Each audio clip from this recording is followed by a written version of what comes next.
sem premišljeval. Batmana poznate, pač ne osebno veste, kdo je. No in potem najbrž veste tudi, kdo je Joker. No in če ima Batman svoj avto, ne ravno diskretnega, potem bi nekaj takšnega moral imeti tudi Joker, a se strinjamo.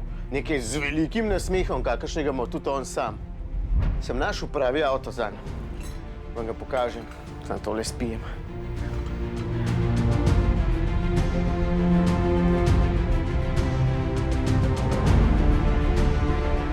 No, a nista ista. Tole je zdaj druga generacija Lexusa NX, že prva je imela izjemno agresivno sprednjo masko. Ta se mi zdi pa, da je pojedel še en dodaten samozavesten tablet in je nasploh agresiven. Mogoče preveč, ja pa ne, ampak Lexus niti ni ena čist navadna znamka, zakaj bi bil potem njihov model en čist navaden model, a ne? A zakaj ni čist navadna znamka? No, to vam pa tudi takoj povem.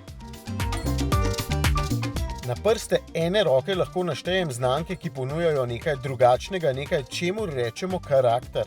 In Lexus je nedvomno med njimi ne zaradi kakovosti, ampak drugačnosti in posebnosti. Zato tudi premiera ni bila čisto klasična v smislu, tukaj so avti, uživajte in pridno delajte, se vidimo popoldne. Ne, da bi nam lažje pokazali, kako pri procesu izdelave upoštevajo vsa človeška čutila, so nas najprej povabili na izdelavo lastnega parfuma in pokazali, da je v avtu pomemben tudi vonj. Pa na ogled 1000 let stare hiše, ki je že vse obdobje v lasti ene družine, da bi s prsti začutili to posebnost, kot je v bistvu tudi v avtomobilu, kjer je vsak šiv skrbno izbran in vse skupaj podrejeno čustvom, ki se jih včasih niti ne zavedamo, so pa hudo pomembna. Da bomo lažje razumeli, kako zahtevna je znamka Lexus do sebe, glede ugodja lastnika. Preden kdo reče, da je NX samo v fancy oblačila odeta Toyota RAV4, dve opaski.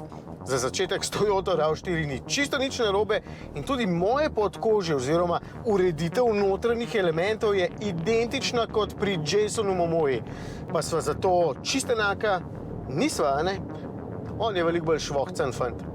Je pa res, da je tamle spredaj enak 2,5 litrski bencinski motor, kjer je tudi NX seveda hibrid.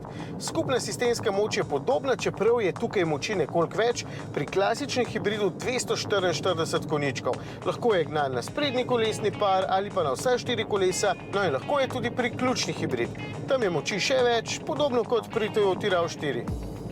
Identično pravzaprav.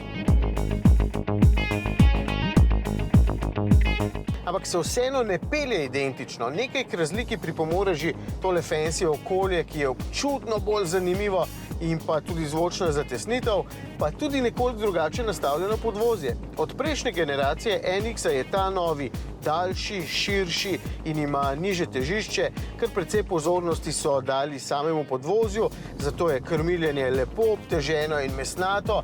Avto zaradi tega včasih deluje malce težji, nikakor pa ne okoren ali pa težaški. Tak fin potovalnik je na teh zavitih cestah Majorke, si občasno dava malo duška in se odlično ujameva. Je lepo ubogljiv in zelo suveren.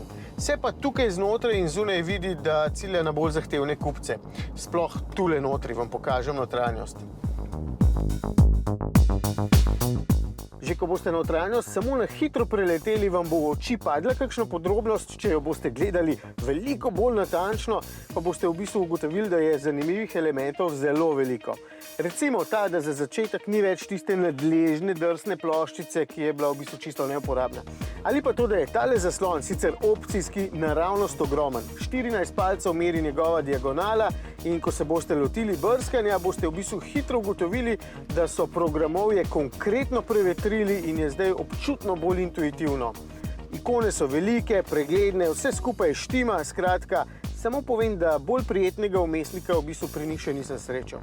No, potem so pa dodatki, kot so v bistvu tile lepi ročaji, ki so pravzaprav gumbak, niti ne klasičen ročaj, pa zelo urejeno okolje in tako naprej.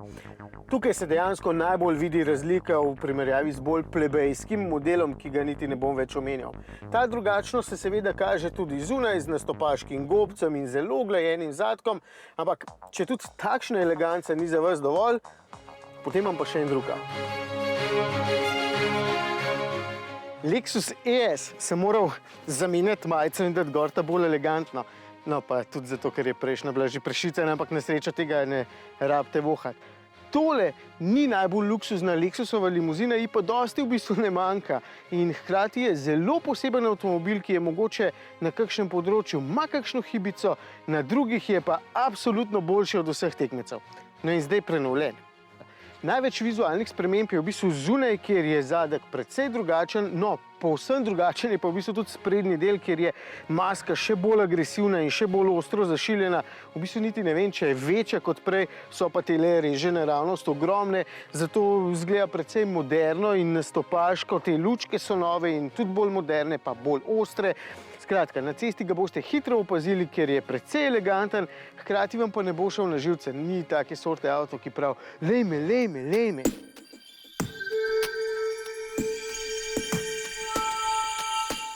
Ok, znotraj je sprememb, manj so pa vseeno zelo dobrodošle. Za začetek je ta zaslon postal občutljiv na dotik, predvsem pa je zdaj dobrih 11 cm bliže vozniku, pa še malce je obrnen v to smer proti meni, zato je v bistvu pogled nanj bistveno lažji in pa tudi vse stvari so zdaj kar naenkrat lažje dosegljive. Druga novost, sicer doplačilna, so vzvratne kamere namesto ogledal, potem pa si voznik preko teh dveh zaslonov lahko med vožnjo ves čas ogleduje, kaj se dogaja za njim.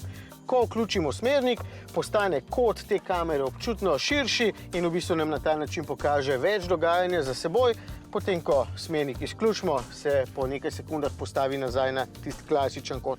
Sicer pa ostala notranjost še vedno deluje precej zanimivo in pa uporabno. Klasičnih stikal za velikokrat uporabljene funkcije je veliko. Sicer ostaja tudi tale miški podobna površina, ki se mi še vedno zdi zelo neuporabna. Sicer pa tudi precej oblikovno razgibana deluje ta armaturna plošča. Prstnih odtisov ne bom puščal nikjer, kar se mi zdi en tak fin, pa predvsem pameten način, da vse skupaj ves čas deluje moderno in pa čisto. Ta naslon se odpira v obe smeri, evo, takole, in pa potniki zadaj lahko v bistvu regulirajo položaj tega sovoznikovega sedeža. Tukaj sta dve stikali, eno upravlja celoten sedež in njegov vzdolžni pomik, drugo pa naklon naslonjala.